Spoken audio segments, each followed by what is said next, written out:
Fee reimbursement చెల్లింపుల విధానంలో మార్పులు తీసుకురావాలని భావిస్తోంది రాష్ట్ర ప్రభుత్వం. ఇకపై ఫీజు రియంబర్స్మెంట్ కింద కాలేజీ యాజమాన్యాలకు చెల్లిస్తున్న మొత్తం వారికి కాకుండా విద్యార్థులు పేరెంట్స్ ఖాతాలకు జమ చేసే విధానంపై ఆలోచన చేస్తుంది.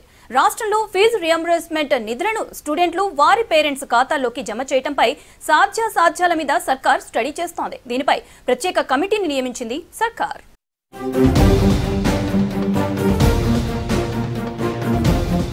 కాలేజీల్లో ఫీజు రియంబర్స్మెంట్ చెల్లింపులు మార్పులకు సంబంధించి ప్రభుత్వం స్టడీ కమిటీని ఏర్పాటు చేసింది.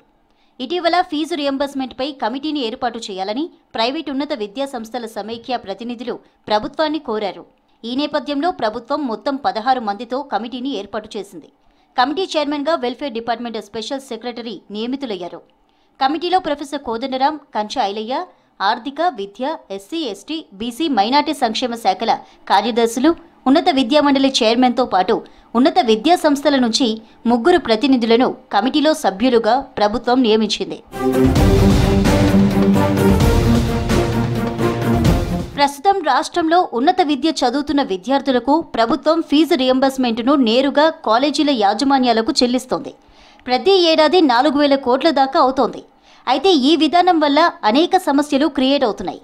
ప్రభుత్వం నుంచి రియంబర్స్మెంట్ వచ్చినా కొన్ని కాలేజీలు అదనపు ఫీజుల పేరిట విద్యార్థుల నుంచి కొంత మొత్తం వసూలు చేస్తున్నాయనే ఆరోపణలు ఉన్నాయి. కొన్నిసార్లు ముందే విద్యార్థుల నుంచి వసూలు చేసి ప్రభుత్వం నుంచి వచ్చిన తర్వాత తిరిగి ఇస్తామని చెబుతున్నట్లు ఇంటెలిజెన్స్ వర్గాలతో ప్రభుత్వం దృష్టికి వచ్చింది. సర్టిఫికెట్ల సమయంలో, పరీక్షల టైంలో విద్యార్థులను ఇబ్బందులకు గురి చేస్తూ ఫీజులు గుంజుతున్నారని తేలింది. దీంతో ఒకవైపు ప్రభుత్వం రియంబర్స్మెంట్ ఇస్తున్నా మరోవైపు విద్యార్థుల నుంచి అదనంగా వసూలు చేస్తూ చెడ్డ పేరు తెస్తున్నారని, ఇలాంటి వాటికి అడ్డుకట్ట వేయాలని సర్కార్ డిసైడ్ అయింది. సమస్యకు పరిష్కారంగా కమిటీని నియమించింది ప్రభుత్వం.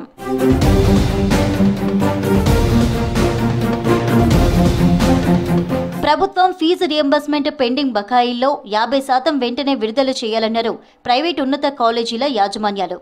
కాలేజీల్లో అధ్యాపకులకు జీతాలు ఇచ్చే పరిస్థితి లేదన్నారు. ఫీజు రియంబర్స్మెంట్పై ట్రస్ట్ బ్యాంక్ ఏర్పాటు చేయాలని ప్రభుత్వానికి కోరామని, ట్రస్ట్ బ్యాంక్ ఏర్పాటుకు ప్రభుత్వం ఒప్పుకుందన్నారు ప్రైవేట్ ఉన్నత విద్యా సంస్థల యాజమాన్యాలు. ప్రభుత్వం ఏర్పాటు చేసిన కమిటీ 3 నెలలు కాకుండా 1 నెలలోపు నివేదిక పూర్తి చేయాలన్నారు. ప్రభుత్వం వేసిన కమిటీలో అనర్హత కలిగిన వ్యక్తులను తొలగించాలని, ఆర్బీఐ గవర్నర్, బ్యాంకింగ్ నిష్ణాతులను వేయాలన్నారు ప్రైవేటు కాలేజీల యాజమాన్యాలు. వేసిన కమిటీలో కళాశాలలపై అవగాహన ఉన్నవారిని వేయాలని కోరారు.